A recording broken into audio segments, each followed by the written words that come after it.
हा सत्संग संत रामपालजी महाराजांचा असून मराठी भाषिक भक्त समाजास सहज समजावे म्हणून हिंदी भाषेतून मराठी भाषेत रूपांतरित करण्यात आलेले आहे.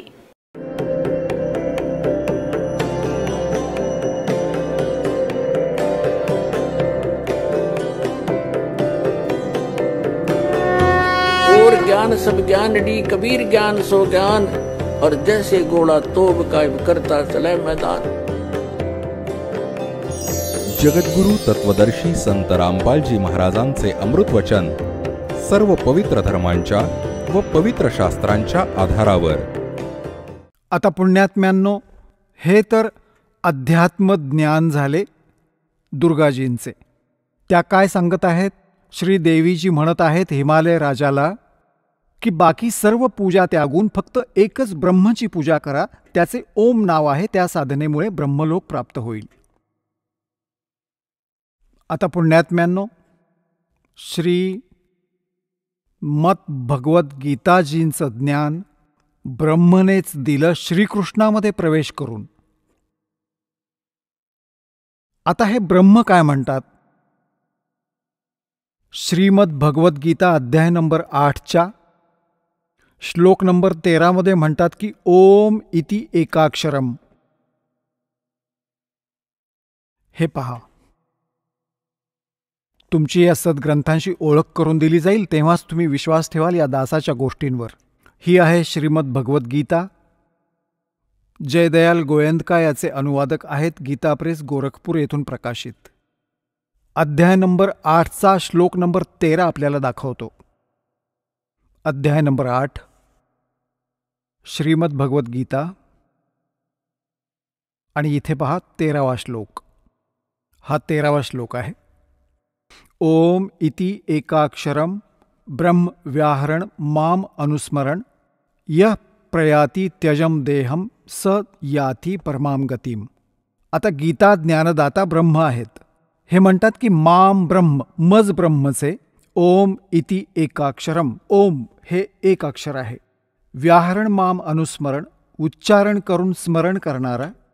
यह प्रयाति त्यजम देहम, जो शरीर सोडून जातो. स याती परमाम गतीम, तो परमगतीला प्राप्त होतो. ओम पासून मिळणारी परमगती ती काय आहे? ते श्रीदेवीजींनी स्पष्ट केलं की ब्रह्मलोक प्राप्ती होईल. गीतेच्या अध्याय नंबर 8च्या श्लोक नंबर 16 स्पष्ट केलं आहे की ब्रह्मलोकपर्यंत हे सर्व लोक पुनरावर्तीमध्ये आहेत, म्हणजे तिथे गेलेला जीवही परत संसारात येतो, जन्ममृत्यू संपत नाही. हे पहा, अध्याय नंबर 8च वाचत आहोत आपण श्रीमद भगवद्गीतेचा, आणि हा 16 नंबर आहे. हे अर्जुन, ब्रह्मलोकपर्यंत सर्व लोक पुनरावर्तीमध्ये आहेत. आता पुनरावर्तीचं इथे त्यांनी विश्लेषण दिलं आहे स्टारमध्ये. अर्थात ज्यांना प्राप्त होऊन परत संसारात यावे लागते असे पुनरावर्ती याला म्हणतात. आता पुण्यात्म्यांनो, आता हा ब्रह्म काय सांगत आहे? गीता अध्याय नंबर 4च्या श्लोक नंबर 5 पासून 9 पर्यंत हा काय म्हणतो की अर्जुना, तुझे आणि माझे खूप जन्म झाले आहेत, तुला माहीत नाही, मला माहीत आहे. श्रीमद भगवद्गीता अध्याय नंबर 2च्या श्लोक नंबर 12 हेच स्पष्ट करतात की अर्जुना, तू आणि मी आणि हे राजे लोक आधीही जन्मले होते, पुढेही जन्म घेतील. हा विचार नको करूस की आपण वर्तमानातच आहोत. आणि गीतेच्या अध्याय नंबर 10च्या श्लोक नंबर 2 हे स्वतः म्हणतात की माझ्या उत्पत्तीला हे देवता लोक, ऋषी लोक हे नाही जाणत, कारण हे माझ्यापासून उत्पन्न झाले आहेत. आता हा ब्रह्म जो आहे याला क्षरपुरुष देखील म्हणतात, आणि भगवान कबीरांनी याला कालभगवान म्हटलं आहे. आणि याने स्वतः गीतेच्या अध्याय नंबर 11च्या श्लोक नंबर 32 स्वीकारलं आहे की मी काल आहे अर्जुना, आणि आता प्रकट झालो आहे. तर हा काल जो आहे हा गीताजीचं ज्ञान देतोय श्रीकृष्णामध्ये प्रवेश करून. श्रीकृष्णाला तर माहीतच नाहीये की मी गीतेमध्ये काय म्हणालो होतो. पुण्यात्म्यांनो, या दासाची वचनं तुम्हाला सगळी विचित्र वाटतील एकदा तरी, परंतु धीरानं सगळं ऐकत रहा. उदाहरणं पाहून थक्क व्हाल, तोंडात बोटं घालाल. ही पट्टी पडवली आहे या आचार्यांनी आणि शंकराचार्यांनी. सगळं अयोग्य ज्ञान ऐकवून काहीच माहिती नाही यांना. आचार्यांना, शंकराचार्यांना आणि आपल्या हिंदू धर्माच्या गुरूंना आजपर्यंत, ऋषी महर्षींना सतयुगापासून आजपर्यंत यांना काहीच माहिती नाही वेद आणि गीतेबद्दल. आता तुम्हाला दाखवतो श्रीमद भगवद्गीता याच्या अध्याय नंबर 2 मध्ये, अध्याय नंबर 2, श्रीमद भगवद्गीता श्लोक नंबर 12. असं नाहीये की मी कुठल्या काळामध्ये नव्हतो किंवा तू नव्हतास किंवा हे राजे लोक नव्हते, आणि असंही नाही की यापुढे आपण सर्व असणार नाही. पुढे पहा, हे पहा, हा आहे गीता अध्याय नंबर 4 आणि श्लोक नंबर हा 5 आहे इथून. त्याचा अनुवाद यांनी इथं केलाय.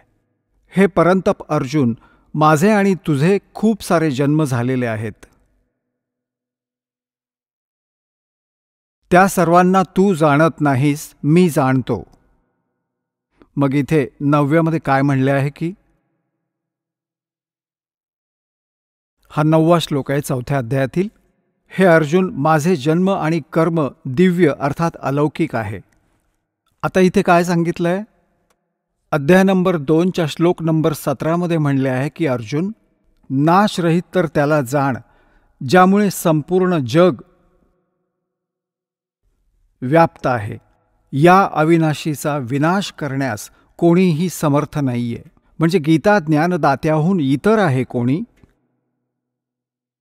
जो वास्तवात अविनाशी आहे. गीतेच्या अध्याय नंबर 15च्या श्लोक नंबर 1 ते 4 आणि 16-17मध्ये या 3 प्रभूंची माहिती आहे, 3 पुरुषांची. आणि प्रथम तुम्हाला अध्याय नंबर 10चा श्लोक नंबर 2 दाखवतो. हे पहा, अध्याय नंबर 10 श्रीमद भगवद्गीता अध्याय 10 आणि श्लोक 2 मध्ये, माझ्या उत्पत्तीला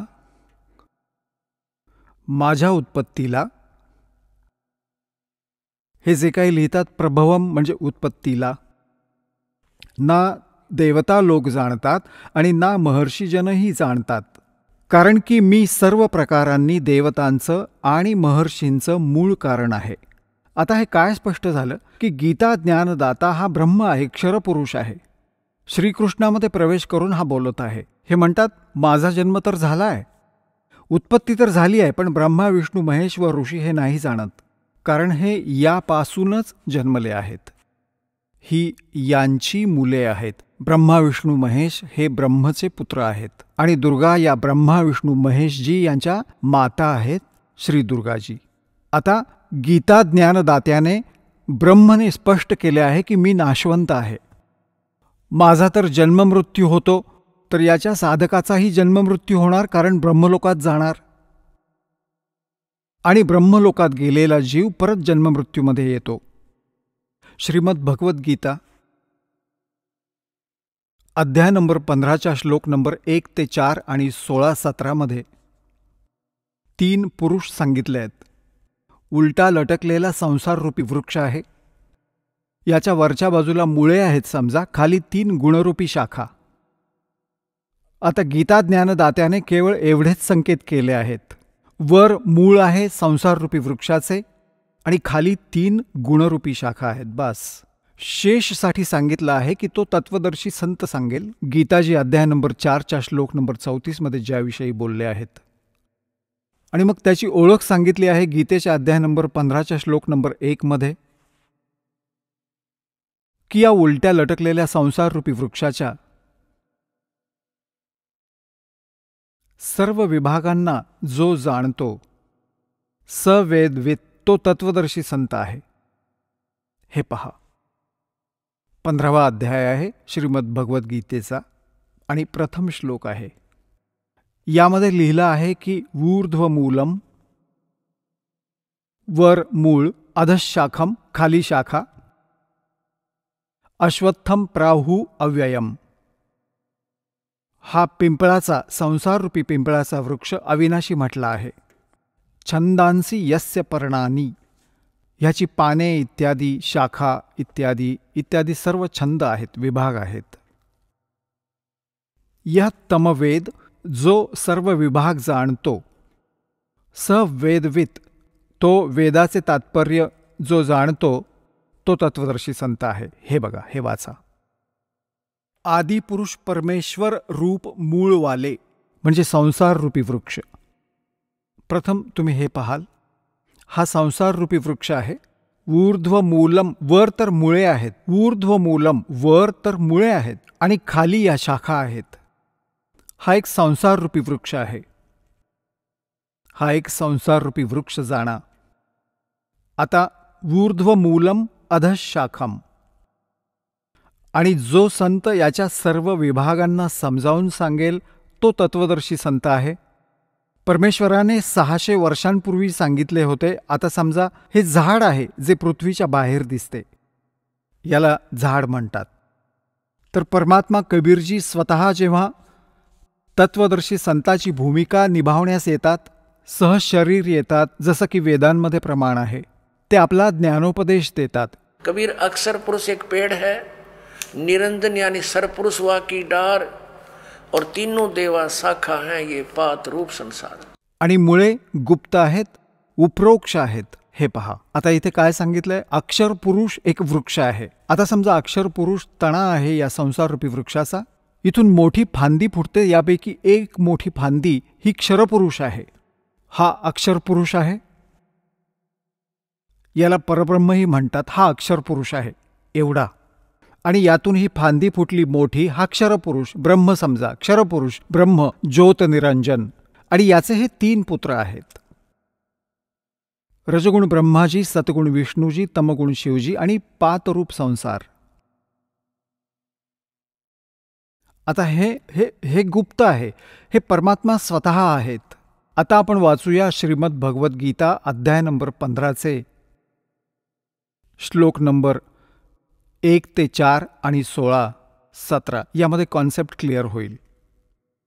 बघा, हा 15वा अध्याय आहे. हा आपण वाचला. प्रथम मंत्र, प्रथम श्लोक. ऊर्ध्व मूलम, मुळे तर वर, खाली शाखा. हा संसाररूपी पिंपळाचा वृक्ष, अविनाशी वृक्ष समजा.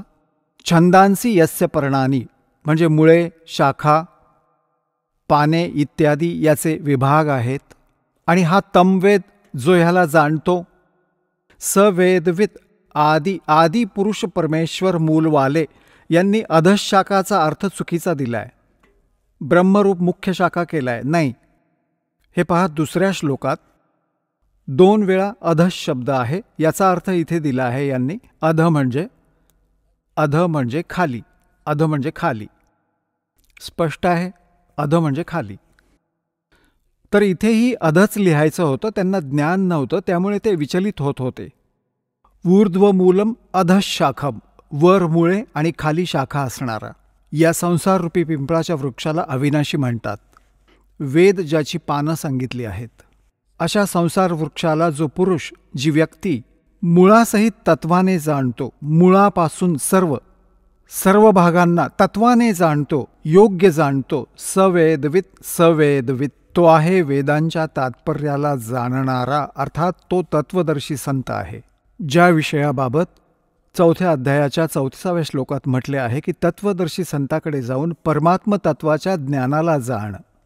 त्यानंतर ते जे म्हणतात तसे केल्याने मग तो जीव कधीही परत संसारात जन्म घेत नाही. त्याचा जन्म मृत्यू कायमसाठी संपुष्टात येतो.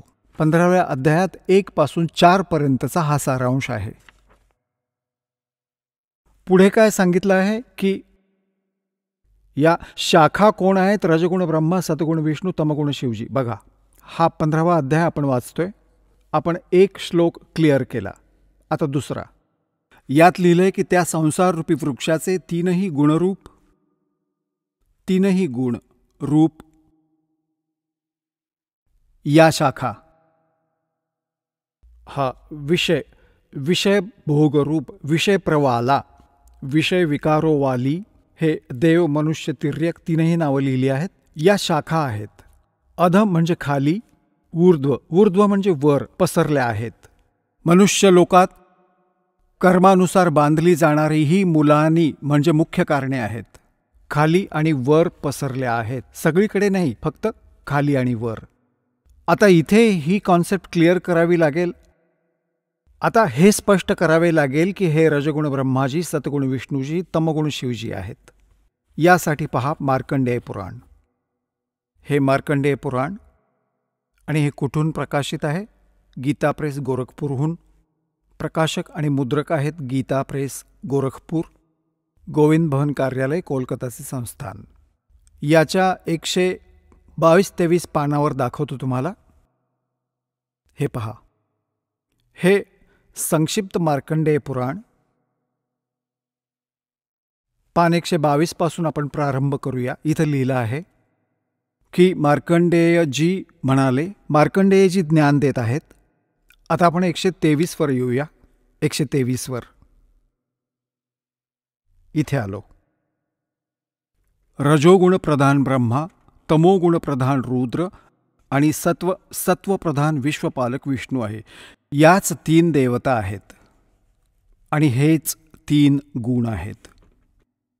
आता पुण्यात्म्यांनो, हे आपले धर्मगुरू आचार्य शंकराचार्य मंडलेश्वर यांच्यापैकी कोणीतरी योग्य सांगतात जेव्हा त्यांना कोणी प्रश्न विचारतं की काय रजगुण ब्रह्मा, सद्गुण विष्णू, तमगुण शिवजी आहेत, जे अगदी निष्पक्ष आहेत. ते तर योग्य सांगतात की हो नक्कीच शास्त्रात असंच लिहिलं आहे. आणि जे हुशारी दाखवतात, आपल्या अज्ञानाची साक्ष देतात, ते म्हणतात नाही, ब्रह्मा विष्णू महेश काय मूळ थोडेच आहेत. गुण तर मूळ आहेत, परंतु हे गुणी आहेत, गुण नाहीये, गुणातीत आहेत. सांगा काय अक्कल आहे यांना? जशी मिरची आहे आणि मिरचीचा गुण आहे तोंड जाळणं. आता कोणी म्हणेल की काय मिरचीमुळे तोंड जळतं? ते म्हणतात नाही नाही, मिरचीमुळे थोडंच तोंड जळतं. गुणी आहे, ती गुणांनी रहित आहे. प्रत्येक मिरचीत गुण तर आहेच ना तो जाळण्याचा. तर अशीच ही जास्त हुशारी दाखवतात, कारण त्यांचा मूळ उद्देशच लोकांना संभ्रमित करायचं. आपला उद्देश साध्य करून घेतात. यांना लोकांशी काही देणं घेणं नाही. अशा व्यक्ती असतात. परंतु काही अशाही व्यक्ती आहेत जे सत्य सांगतात की शास्त्रात असंच लिहिलं आहे, ते आपल्या समक्ष आहे, अजून दाखवतो. हे पहा, श्रीमद देवी भागवत हिंदी टीकासहित भाग 1. यामध्ये संस्कृत ग्रंथही बरोबर आहे. अथ देवी भागवतम सभाषाटिकम समात्म्यम. आता खेमराज श्रीकृष्णदास प्रकाशन मुंबई. खेमराज श्रीकृष्णदास प्रकाशन मुंबई. आता याच्या 3ऱ्या स्कंधात आपण आलो आहोत. अथ श्रीमद देवी भागवते भाषा टीकायुते तृतीय स्कंदः प्रारंभ्यते. याच्या 3ऱ्या स्कंधाच्या 11व्या पानावर आपण वाचू. हे 11वे पान आहे. हा 5वा अध्याय आहे. याचा 8वा श्लोक आहे. भगवान शंकर त्यांच्या माता दुर्गेला म्हणत आहेत, हे माता, जर आपल्यावर नेहमी आपण दयायुक्त असाल तर आम्हाला तमोगुण कशा प्रकारे प्रदान केले आहेत? ब्रह्मा रजोगुण आणि हरी सत्वगुण युक्त केले आहे. आता संस्कृत पहा. हे संस्कृत देखील वाचू आपण, कारण आपण शिक्षित आहोत. यदि दयार्द्रमना न सदांबिके कथमहम विहितश्च. का मी हे रचलं, का बनवलं? तमोगुण, मला तमोगुणी का बनवलं? कमलजश्च, कमळातून उत्पन्न होणारे ब्रह्मा. रजोगुण संभवाः, का रजोगुणी उत्पन्न केला? सुविहितः किमु सत्वगुणो हरिः. विष्णूजींना तुम्ही सत्वगुणी का बनवलं? इति सिद्धम रजगुण ब्रह्मा, सद्गुण विष्णू, तमगुण शिवजी. तर परमात्मा कबीर देवजींनी, परमेश्वर यांनी स्वतः येऊन यथार्थ ज्ञान दिलं की सरपुरुष एक पेड़ है और सरपुरुष यानी निरंजन वा की डार, और तीनों देवा रजगुण ब्रह्मा, सद्गुण विष्णु, तमगुण शिव जी, तीनों देवा शाखा हैं. ये पात रूप संसार. आता आपण या पवित्र गीता अध्याय नंबर 15च्या श्लोक नंबर 1 ते 4 आणि 16-17 वाचूया. आता सहजपणे समजून येईल. कन्सेप्ट क्लिअर झाली. 3ही गुण रजगुण ब्रह्मा आहेत, सद्गुण विष्णू, तमगुण शिवजी. आता पहा, गीता अध्याय नंबर 15चा आणि श्लोक नंबर आपण 2 वाचत आहोत. त्या संसार रूपी वृक्षाचे 3ही गुणरूप रजगुण ब्रह्मा, सद्गुण विष्णू, तमगुण शिवजी ही विषय प्रवाला शाखा. आता संस्कृत देखील एकत्रच वाचूया आपण. या तीनही शाखा आहेत, विषय, भोग, तिर्यक इत्यादी शाखा. आता खाली आणि वर कसं, जसं हे श्रीमद भगवद्गीताचं ज्ञान या पृथ्वी लोकावर बोललं जात होतं, खाली पाताळ लोकात, वर स्वर्ग लोकात, या 3 लोकातच या ब्रह्माजी, विष्णूजी आणि शिवजींचं आधिपत्य आहे. इथपर्यंत यांची एक एक विभागीय मंत्री समजा आहे या 3 लोकात. वरती स्वर्गापासून ते खाली पाताळापर्यंत इतकी यांची रेंज आहे, जे आहे ना प्रभुत्व आहे, यांची सीमा आहे. सर्वत्र हे पहा, खाली आणि वर, सर्वत्र नाहीये.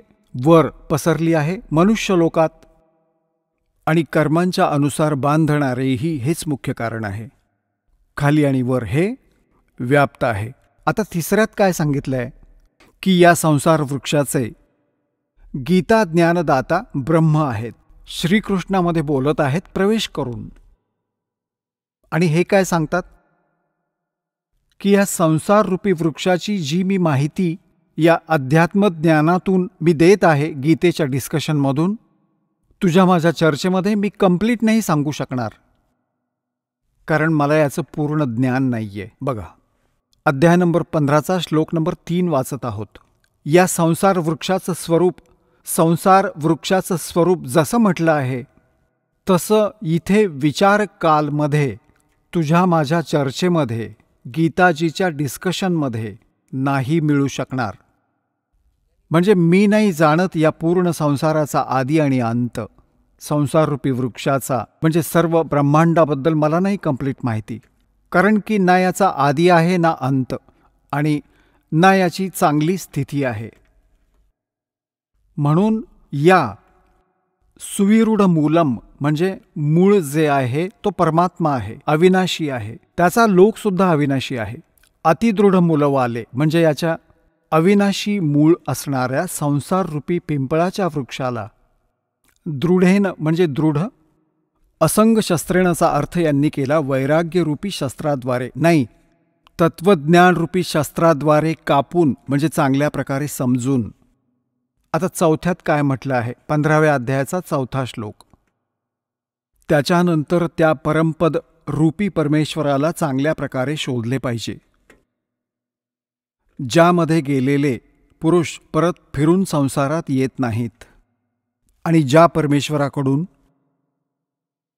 या पुरातन संसाररूपी वृक्षाची प्रवृत्ती विस्ताराला प्राप्त झाली आहे, त्याच आदी पुरुष नारायण म्हणजे परमअक्षर ब्रह्मच्या शरणी मी आहे. अशा प्रकारे दृढ निश्चय करून त्या परमेश्वराचंच मनन आणि नित्यध्यास केला पाहिजे. आता यात काय स्पष्ट झालं की गीता ज्ञानदाता म्हणतो की मी कंप्लीट नॉलेज नाही ठेवत, आणि तत्वदर्शी संतांकडे जाऊन त्यांना समज. त्यानंतर परमेश्वराच्या त्या परमपदाचा शोध घेतला पाहिजे जिथे गेल्यावर साधक परत फिरून या संसारात कधी येत नाही, म्हणजे त्यांना संपूर्ण मोक्ष मिळतो. गीता ज्ञानदाता आपली स्थिती स्पष्ट करताना गीता अध्याय नंबर 2च्या श्लोक 12मध्ये, गीताजी अध्याय नंबर 4च्या श्लोक 5 आणि 9मध्ये, गीता अध्याय नंबर 10च्या श्लोक नंबर 2मध्ये स्पष्ट करतात की अर्जुन, तुझे आणि माझे खूप जन्म झाले आहेत, तू नाही जाणत, मी जाणतो. यावरून सिद्ध होतं की हा तर नाशवंत आहे. स्पष्ट झालं. हे देखील स्पष्ट झालं की ब्रह्म आहे जो गीता सांगत आहे श्रीकृष्णाद्वारे, ज्याचं ओम नाव आहे. ओम नामाच्या जपाने ब्रह्मलोक प्राप्त होतो. ब्रह्मलोकात गेलेले जीव जन्म मृत्यूच्या फेऱ्यातच राहतात. तर हे ब्रह्मच्या साधनेनेही मोक्ष प्राप्त नाही होऊ शकत, ते स्थान प्राप्त नाही होऊ शकत जिथे गेल्यानंतर साधक कधी परतून संसारात येत नाही. ते कोण आहेत? ते परमअक्षर ब्रह्मची साधना केल्याने, जसे गीतेच्या अध्याय नंबर 4च्या श्लोक नंबर 25 पासून 30 पर्यंत गीता ज्ञानदात्याने म्हटले आहे. कोणी देवतांची पूजा करतात, कोणी फक्त कडक व्रत ठेवतात, जसं हे अहिंसावादी व्रत ठेवतात, जसे तोंडावर पट्टी बांधून अनवाणी पायांनी फिरणे, आणि काही स्वाध्याय करतात, जसे गीतेचे नित्य वाचन करणे, वेदांचा अभ्यास करत राहणे, कोणी प्राणायाम करतात, कोणी केवळ हवन यज्ञही करतात आणि सर्वच आपल्या साधनांना पापनाशक जाणतात. जर त्यांना समजलं की त्या पापनाशक नाही आहेत तर कोणी करणार नाहीत त्या. हा साधक तोपर्यंतच ती साधना करतो जोपर्यंत त्याला हे माहीत नाही की हे योग्य नाही आहे, तो सोडून देईल त्या दिवशी. तर यासाठी सांगितलं आहे की 4थ्या अध्यायाच्या 32व्या श्लोकात की अशा प्रकारचे जे 25 पासून आणि 30 पर्यंत ज्या श्लोकांमध्ये माहिती दिली आहे, अशा प्रकारची खूप सारी धार्मिक यज्ञांची, धार्मिक अनुष्ठानांची माहिती सच्चिदानंद घनब्रह्मच्या वाणीत विस्ताराने दिली गेली आहे. आता सच्चिदानंद ब्रह्मची वाणी, कारण ते परमात्मा सतलोकातून चालत येतात, आपल्या मुखकमलातून उपदेश देतात, ज्ञान ऐकवतात. तो सूक्ष्म वेद असतो, ते तत्वज्ञान असतं. ते तत्वज्ञान आहे, त्यामध्ये अतिशय विस्ताराने हा आध्यात्मिक मार्ग सांगितला गेला आहे, आध्यात्मिक ज्ञान म्हटलं गेलंय. आता पहा, अध्याय नंबर 4 कडे घेऊन जाऊया तुम्हाला आधी थोडं. श्रीमद भगवद्गीता अध्याय नंबर 4 आणि श्लोक नंबर 25 मध्ये दुसरे योगीजन देवतांचे पूजनरूप यज्ञ, यज्ञ म्हणजे धार्मिक अनुष्ठान, चांगल्या प्रकारे करतात. पर्युपासते म्हणजे पूजन करतात. आणि अन्य योगीजन ब्रह्मसाधना करतात, याचा हा अर्थ आहे. आणि 26 मध्ये म्हटलं आहे की इतर योगीजन श्रोत्रादी समस्त इंद्रियांना संयमरूप अग्नीमध्ये हवन करतात, दुसरे शब्दादी करत राहतात. हे सर्व विषयांना इंद्रियरूप यज्ञ अग्नीमध्ये हवन करत असतात.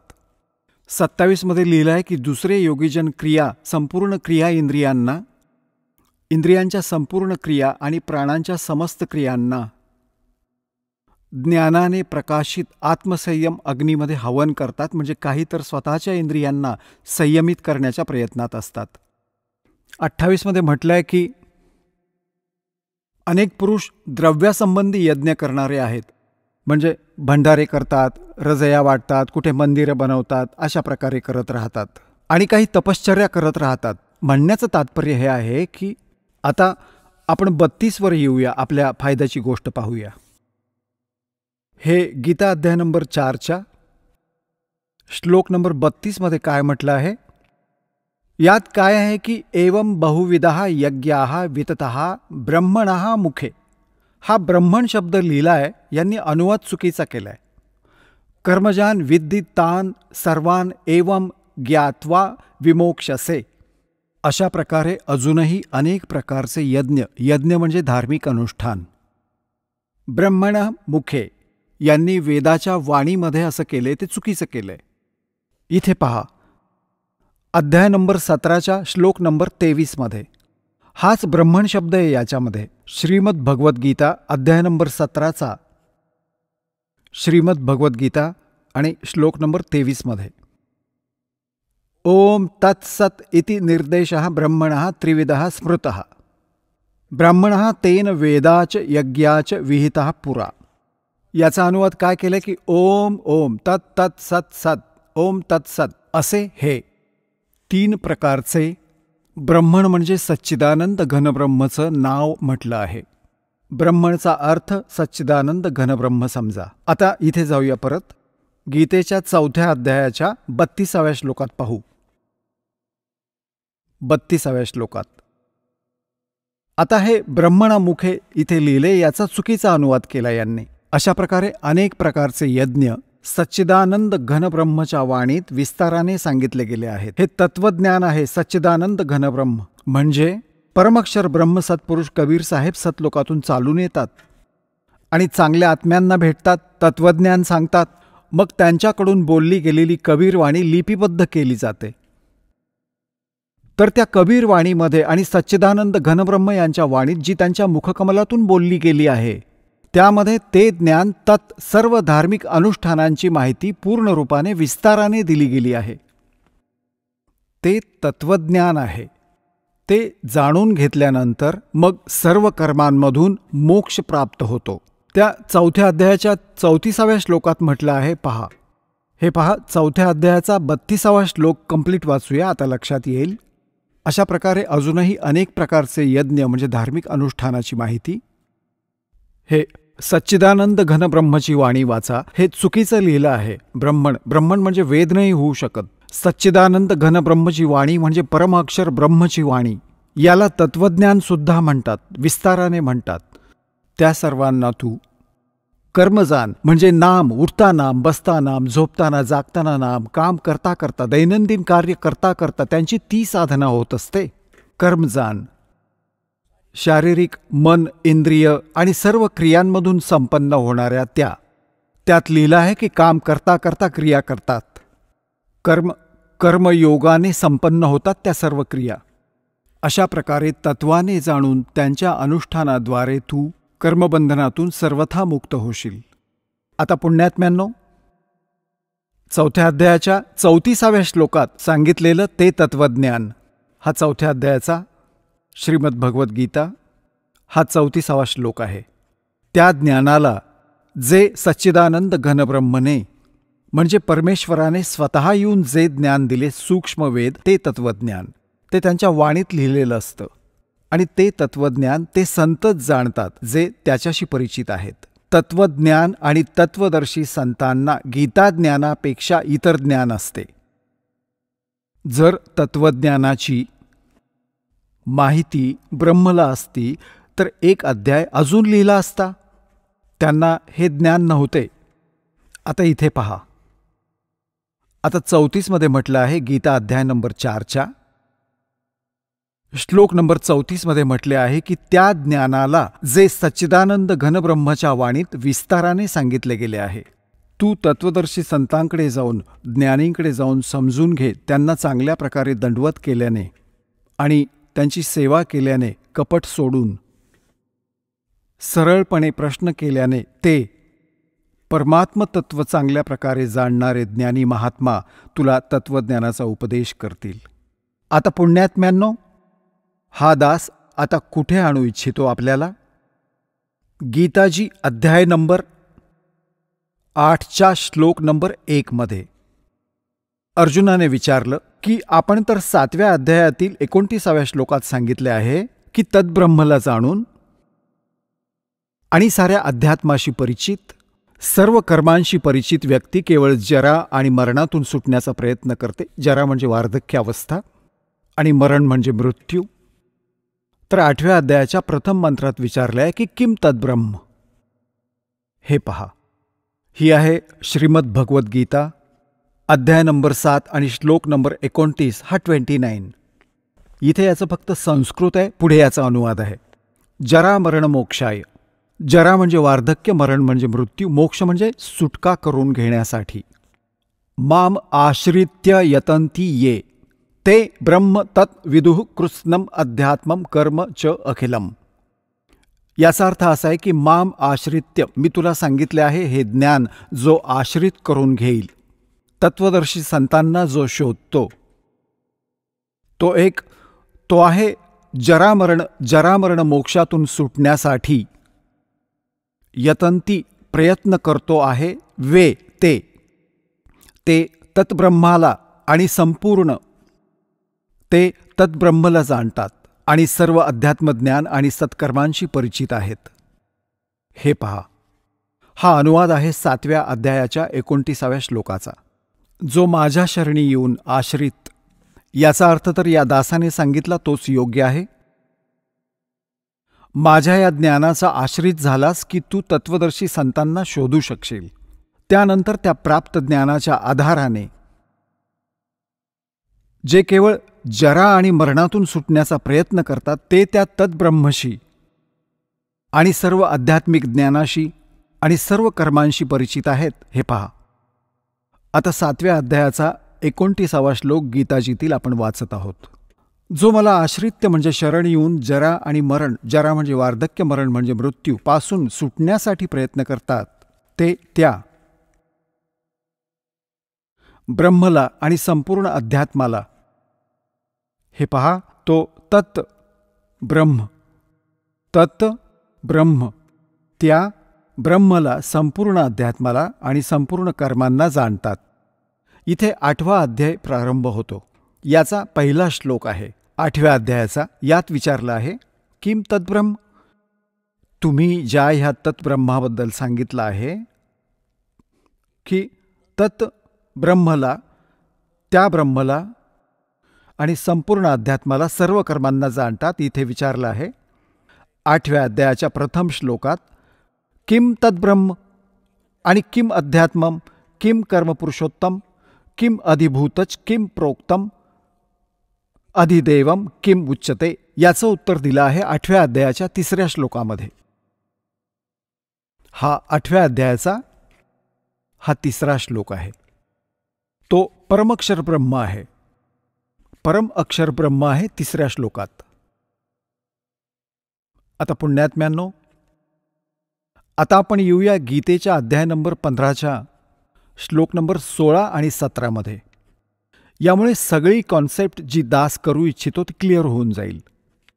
हा पहा, हा गीता अध्याय नंबर 15 आणि इथे हा 16वा श्लोक आहे. इथे 2 पुरुष सांगितले आहेत. दिव्यम द्वौ इमौ पुरुषौ, 2 पुरुष, 2 प्रभू, 2 स्वामी, एक क्षर आणि एक अक्षर. याला क्षरपुरुष म्हणा. हे दोन्ही पुरुष इथे बघू शकता, क्षरपुरुष आणि अक्षरपुरुष. आणि इथे या अनुवादाचा एक अनुवाद बघूया. ह्या संसारात नाशवंत आणि अविनाशी असे 2 प्रकारचे पुरुष म्हणजे प्रभू, पुरुष म्हणजे स्वामी, भगवान म्हटले आहेत. आणि सर्व जीवांचे शरीर नाशवंत आहे आणि आत्म्याला अविनाशी म्हटले आहे. याचा भावार्थ हा आहे की क्षरपुरुष हा तर ब्रह्म आहे आणि अक्षरपुरुष हा परब्रह्म आहे. क्षरपुरुष जो आहे तो हा ब्रह्म 21 ब्रह्मांडांचा स्वामी आहे आणि अक्षरपुरुष हा 7 शंख ब्रह्मांडांचा स्वामी आहे. हे दोघेही आणि याच्या अंतर्गत जेवढे प्राणी आहेत ते सर्व नाशवंत आहेत, परंतु जीवात्मा तर कोणाचाच मरत नाही, तो तर विषयच वेगळा आहे. आता हे स्पष्ट करून दिलं की दोन्ही नाशवंत आहेत, क्षरपुरुष आणि अक्षरपुरुष. भले अक्षर म्हणजे अविनाशी असतो, परंतु याचे खूप दीर्घायुष्य आहे, ज्या कारणाने त्यांना अक्षर म्हटलं आहे, म्हटलं जातं, परंतु ते वास्तविक अविनाशी नाही आहेत. याची कॉन्सेप्ट 15व्या अध्यायाच्या 17व्या श्लोकात स्पष्ट केली आहे की उत्तम पुरुष तू अन्यः आणि परमात्मा इति उदारतः. पहा, 15व्या अध्यायाचा आपण हा 16वा वाचला, आता 17वा वाचू. उत्तम पुरुष तू अन्य परमात्मा इति उदारतः य लोकत्रयम आविश्य विभर्ति अव्यय ईश्वरः. उत्तम पुरुष म्हणजे श्रेष्ठ परमात्मा, तर या दोन्हींपेक्षा कुणी वेगळा आहे. 2 पुरुष. 16व्यामध्ये म्हटलंय कुणी इतर आहे आणि जो 3ही लोकात प्रवेश करून सर्वांचं पालन पोषण करतो. अविनाशी परमेश्वर परमात्मा अशा प्रकारे म्हटलं गेलं आहे. आता पुण्यात्म्यांनो, आता तुम्ही हा उलटा लटकलेला संसाररूपी वृक्ष पाहिला. हा पहा, हा उलटा लटकलेला संसाररूपी वृक्ष आहे आणि याची वर मुळे आणि खाली 3ही गुणरूपी शाखा आहेत. तर मुळापासूनच पूर्ण वृक्षाला आधार मिळतो 3ही लोकात प्रवेश करून. सर्वांचे पालन पोषण हा मूळरूपी परमात्मा परम अक्षर ब्रह्मच सर्व विश्वाचे पालन पोषण करतात. हा संसाररूपी वृक्ष आहे. संसाररूपी वृक्षाचे जे मूळ आहे परमाक्षर ब्रह्म, हे पहा, श्रीमद भगवद्गीता अध्याय नंबर 15चा आणि श्लोक नंबर आपण हा 17वा वाचत आहोत. उत्तम पुरुष तू अन्य परमात्मा इति उदारतः. उत्तम पुरुष म्हणजे श्रेष्ठ परमात्मा, तो तर वर कुणी वेगळाच आहे. हे वरच्यापेक्षा 16 नंबरपेक्षा वेगळा आहे आणि त्यालाच परमात्मा म्हटलं जातं. यह लोकत्रयम आविश्य विभर्ती. जो 3ही लोकात प्रवेश करून सर्वांचं पालन पोषण करतो, तो तिथे वास्तविक अविनाशी भगवान आहे. तो अविनाशी परमात्मा आहे. हे पहा, उत्तम पुरुष हा तू अन्य परमात्मा.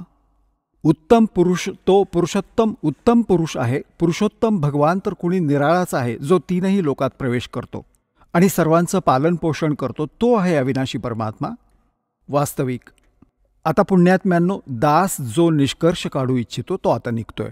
आता जो प्रसंग चालू होता की विष्णूजी तर म्हणत होते की मी दुर्गेपेक्षा श्रेष्ठ कुणालाच मानत नाही. हे आध्यात्मिक ज्ञानाच्या जेवढे मला आहे, माझ्या ज्ञानानुसार दुर्गापेक्षा श्रेष्ठ भगवान नाही. विष्णूजी म्हणतात की मी दुर्गाची भक्ती करत असतो आणि आपले आचार्य शंकराचार्य म्हणतात की ते आपल्या स्वरूपाची भक्ती करतात, हे कुणाचीच भक्ती नाही करत.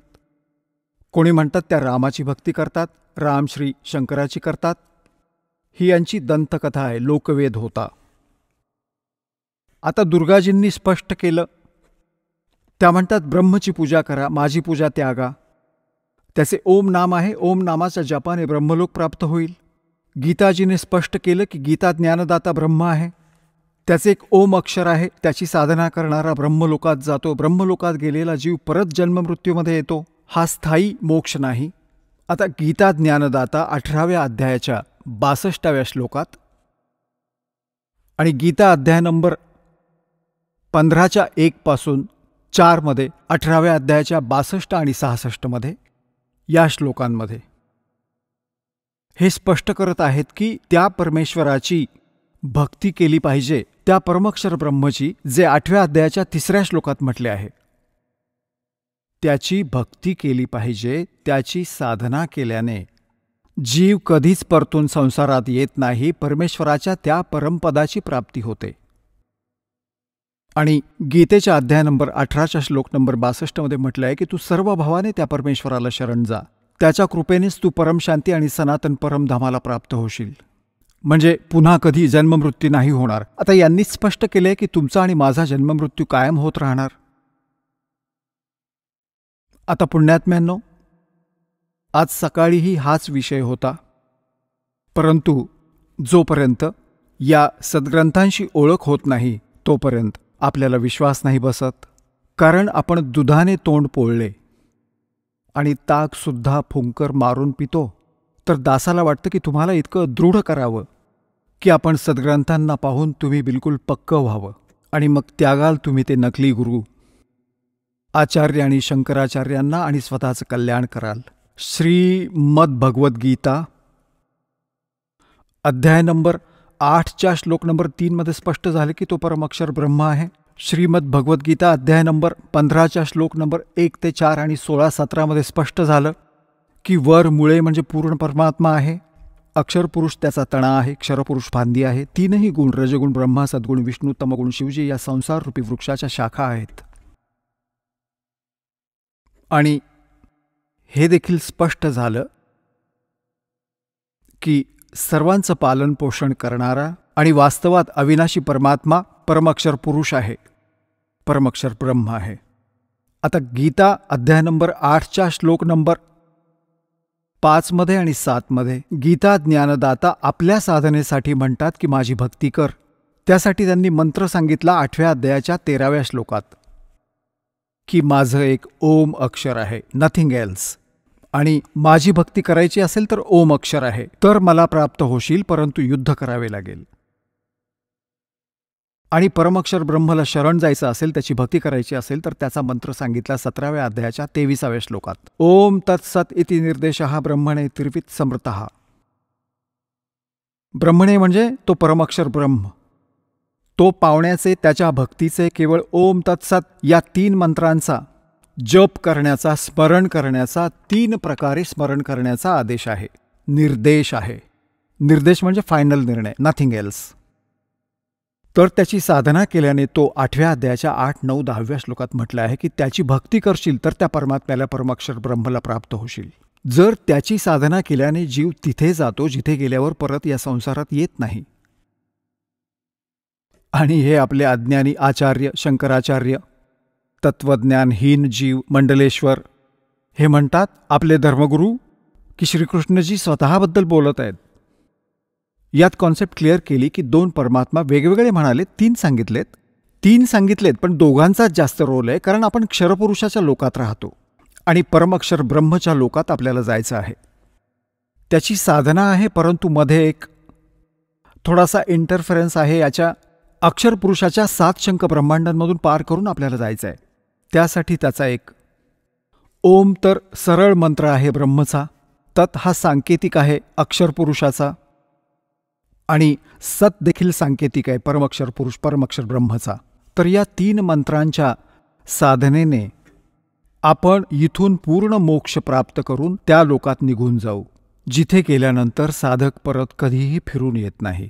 तर हा पूर्ण श्रीमद भगवद्गीतेचा निष्कर्ष आहे तुमच्यासमोर. आता अजून थोडे संकेत दाखवून देतो.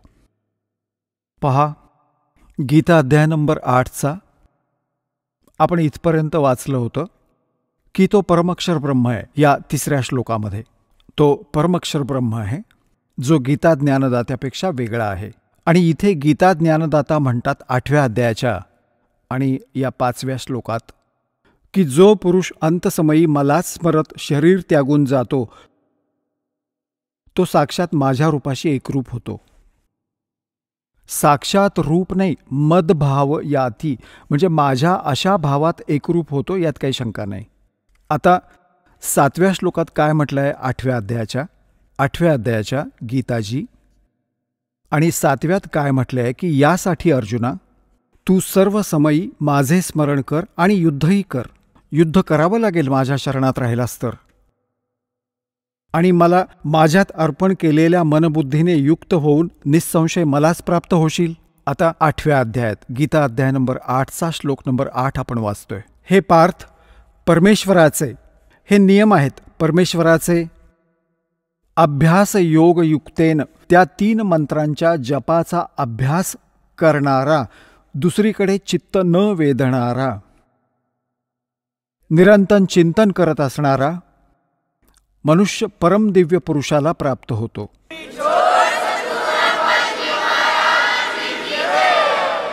चला आता आपण त्या श्रद्धाळूंचे अनुभव जाणून घेऊयात ज्यांनी जगद्गुरु तत्वदर्शी संत रामपालजी महाराजांकडून नामदीक्षा प्राप्त केलेली आहे, तसेच त्यांच्याद्वारे सांगितलेल्या भक्ती मार्गावर चालत आहेत. नमस्कार सतसाहेब. आपलं नाव? काशीराम कवडू गेडाम. आपण कुठून आलात? सरजी मी बुलढाणा महाराष्ट्रवरून आलो. आपला व्यवसाय काय आहे? माझा व्यवसाय सरजी एसटी ड्रायव्हर होतो मी पहिले, आणि आता रिटायरमेंट झालं. संत रामपालजी महाराजांची गुरुदीक्षा आपण कधी घेतली? संत रामपालजी महाराजाचे चरणमध्ये मी 10/12/2012 जुळलो. संत रामपालजी महाराजांची गुरुदीक्षा घेण्याअगोदर आपण व आपला परिवार कोणती भक्ती साधना करत होतात? सरजी संत रामपालजी महाराजाचे जुळण्याच्या अगोदर आम्ही बजरंगबली म्हणजे मारुतीला सकाळी उठणे आणि पाणी घालणे, आंघोळ करून देणे आणि बेलपत्री फूल वगैरे वाहून आपल्या व्यवसायाला लागणे. आणि त्यामध्ये मला काही असं भवितव्य घडलं नसल्यामुळं मी ते सगळं तो बी मार्ग सोडून दिला आणि परत आपल्या नवनाथाच्या मार्गी लागलो. नवनाथाचे मार्गी लागल्यानंतर आम्ही सगळे त्याच्यामध्ये आम्हाला कोणाला भूत लागलं, खेत लागलं, पाणी दिलं तरी त्यांनी आराम पडायचं म्हणून आम्ही त्या मार्गामध्ये थोडा इंटरेस्ट घेतला. त्यानंतर त्याच्यामध्ये बी आमचं भवितव्य घडणं अशक्य दिसलं, त्यामुळं आम्ही तो बी मार्ग सोडला आणि वयाच्या 14व्या वर्षापासून मी गुरुच्या मागे लागलो. 2 गुरु बदलले आणि 2 गुरु बदलल्यानंतरही माझं काही समाधान झालेलं नाही. नंतर मी देवीच्या मागे लागलो, देवीची पूजा करायला लागलो. 9 दिवस बिना चप्पल चालणे, 9 पुरीची पूजा करणे, 9 मुली जेवू घालणे, त्यांची पूजा अर्चना करणे, ह्या मार्गात असताना तिथेही मला काही असं म्हणजे भवितव्य घडण्याचा काय मार्ग दिसला नाहीत म्हणून ते बी मार्ग सोडून दिले. सर, जसं तुम्ही सांगत आहात की पूर्वीपासूनच आपण भक्ती मार्गात होतात. सर्वप्रथम आपण मारुतीची भक्ती करत होतात, त्यानंतर आपण नागपंथाशी जुडलेत आणि ती पण भक्ती आपल्याला समाधानकारक वाटली नाही म्हणून आपण देवीच्या भक्तीत आलेत. पण मला असं विचारायचं आहे की आपण ही भक्ती साधना तर करतच होतात आणि आपण भक्तीमध्ये लीन होतात, तर संत रामपालजी महाराजांचा मार्ग आपल्याला कसा कळाला आणि आपण त्यांच्या भक्तीकडे कसे वळालेत? संत रामपालजी महाराजांचा मार्ग असा स्वीकारण्यात आला की आमच्या भाच्याने जे पुस्तक आणलेलं होतं त्या पुस्तकाच्या माध्यमातून आम्ही या भक्ती मार्गात लागलो. आणि ते पुस्तक वास्तविक पाहता ते पुस्तक माझ्या पत्नीसाठीच आलं होतं, पण पत्नीने ते पुस्तक वाचलं नाही. आणि त्या पुस्तकात वाचलं की नाही असे 3 वेळा भाच्याचा फोन आला. फोन आल्यानंतर मला वाटले की या पुस्तकात असं कोणतं असं रहस्य लपलेलं आहे, आपण वाचून पाहावं. वाचून पाहिल्यानंतर त्या पुस्तकामधलं असं वाचून पाहिल्यानंतर मनामध्ये इतकी दृढ भावना पैदा झाली की ह्यामध्ये आपलं भवितव्य घडल अशी इच्छा बाळगून मी त्या माध्यमातून या भक्तिमार्गात जुळलो. सर, जसं तुम्ही सांगत आहात की आपले जे भाचे आहेत त्यांनी आपल्याला संत रामपालजी महाराजांनी प्रकाशित केलेलं ज्ञानगंगा हे पुस्तक वाचायला दिलं आणि आपण ते पुस्तक वाचलं आणि तेव्हा आपल्याला जेव्हा कळालं की संत रामपालजी महाराजांचं ज्ञान हे खरं ज्ञान आहे आणि तुम्ही त्या ज्ञानाला पुरावा मानून संत रामपालजी महाराजांचं ज्ञान ग्रहण केलं आणि त्यांच्याकडनं नामदीक्षा घेतली, तर ह्या नामदीक्षेनंतर आपल्याला व आपल्या परिवाराला काय काय लाभ प्राप्त झालेत? सरजी, परिवाराचं तर सोडून द्या, परिवाराला हे नाम बी पसंत नव्हतं, म्हणून मी हे नाम घेतलं. पण माझ्या नामाबद्दल ह्या मार्गाबद्दल त्यांना ह्या नामाची घृणा होती. मी असं भक्तिमार्ग करीत असताना मी हे आपली मोबाईलमध्ये वाणी वाजवायची ते वाणीसुद्धा त्यांच्या कानावर नाही जायला पाहिजे होती. इतका मला सासुरवास या मार्गामध्ये होता. आणि समजा परमात्माची वाणी वाजवायला लागले की ते सगळं बंद करून टाकायचे. एक दिवस असा आला की मी परमात्माचा फोटो आणि परमात्माची सगळी पूजेची सामुग्री आमच्या भगतजीकडे नेऊन ठेवली. भगतजी,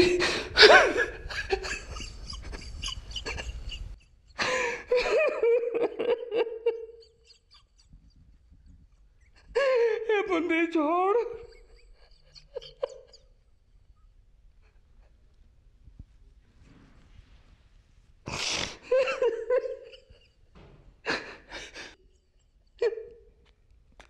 हे परमात्मा,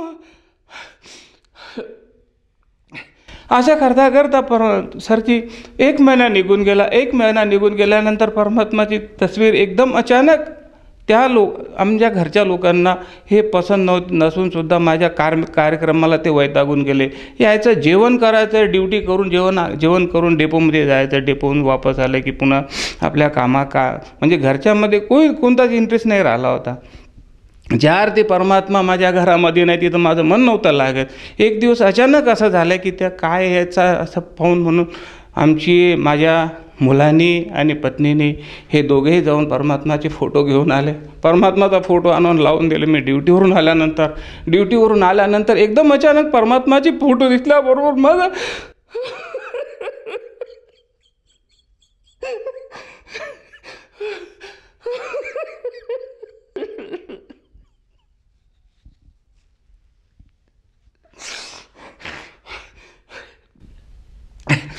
त्यावेळेस मला असा आनंद झाला परमात्म्याच्या विषयी. मला असा आनंद अश्रू वाहू लागले. आणि त्यावेळेसपासून घरच्या लोकांना बी माहीत पडू लागले की नाही, आपण करतोय गलत आहे. आता माझे घरचे बी एकदम इतके व्यवस्थित झाले की आज माझ्या घरी 8 भक्तांनी प्रवेश केला. 8 भक्ताची सराबरी त्यांनी केली. आज माझ्या मुलांनी केली, माझ्या पत्नीने केली.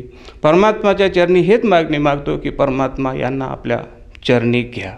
बस हेच माझी मागणी आहे. सर, जसं तुम्ही सांगत आहात की संत रामपालजी महाराजांची जेव्हा आपण नामदीक्षा घेतली आणि ती नामदीक्षा आपण करून त्यांनी जी भक्तिविधी दिली होती आपल्याला, ती भक्तिविधी आपण घरात करत होतात, परंतु घरच्यांचा आपल्याला प्रचंड विरोध होतात आणि अशा विरोधातसुद्धा आपण भक्ती करत होतात.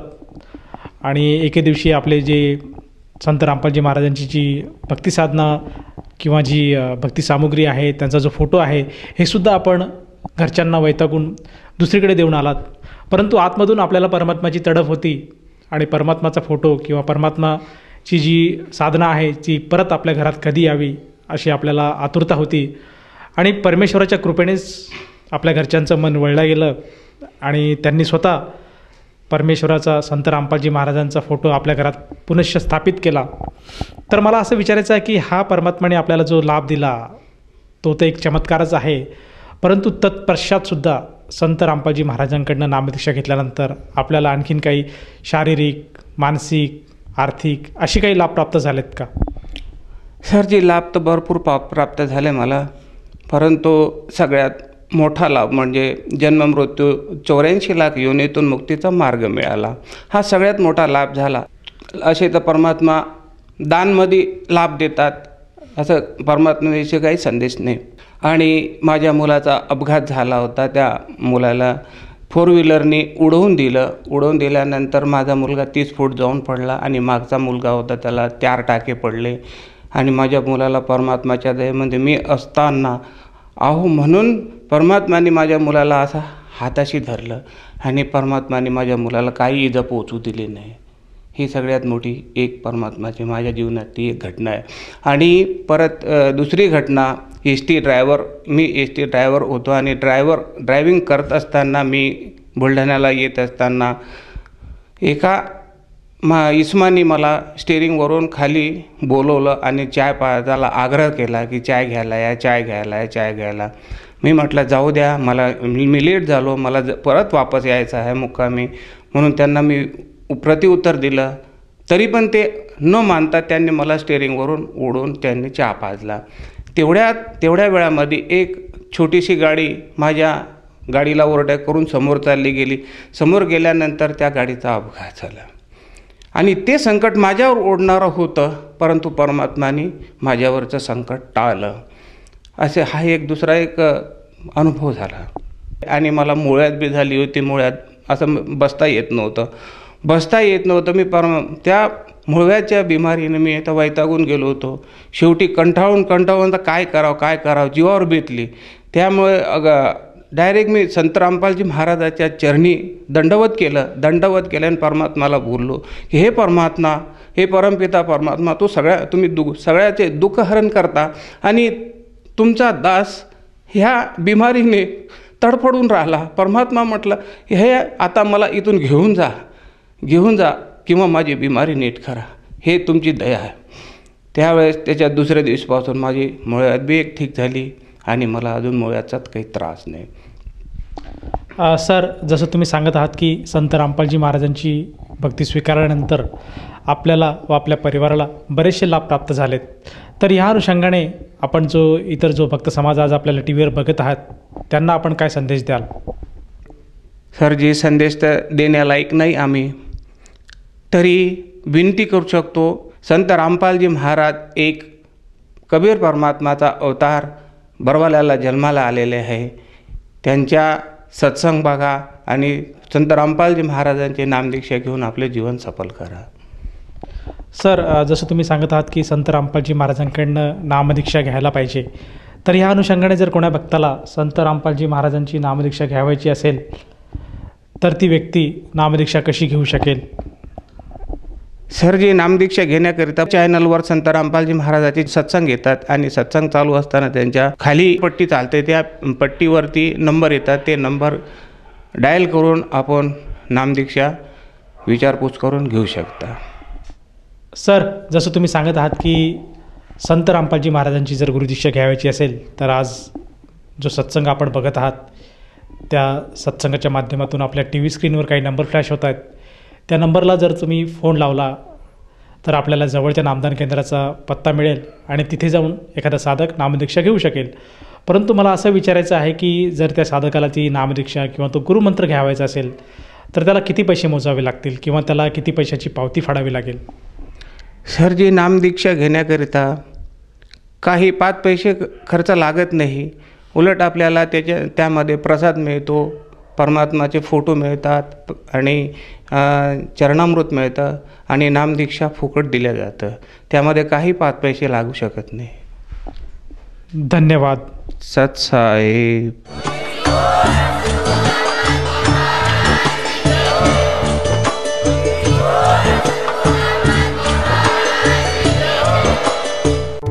आपण ऐकत होता जगद्गुरु तत्वदर्शी संत रामपालजी महाराजांचे मंगल प्रवचन. निःशुल्क नामदीक्षा प्राप्त करण्यासाठी आणि अधिक माहितीसाठी संपर्क करा 7030303951 7030303952. आमची वेबसाईट आहे www.jagadgururampalji.org. सर्व पवित्र धर्मांच्या पवित्र शास्त्रांवर आधारित प्रमाणित अनमोल पुस्तक ज्ञानगंगा किंवा जगण्याचा मार्ग यापैकी कोणतेही एक पुस्तक निःशुल्क मागविण्यासाठी आम्हाला आपले पूर्ण नाव, पूर्ण पत्ता, पिनकोड सहित आणि फोन नंबर लिहून 7030303951 7030303952 या नंबरावर SMS करू शकता किंवा आम्हाला 7030303950 या नंबरावर WhatsApp देखील करू शकता.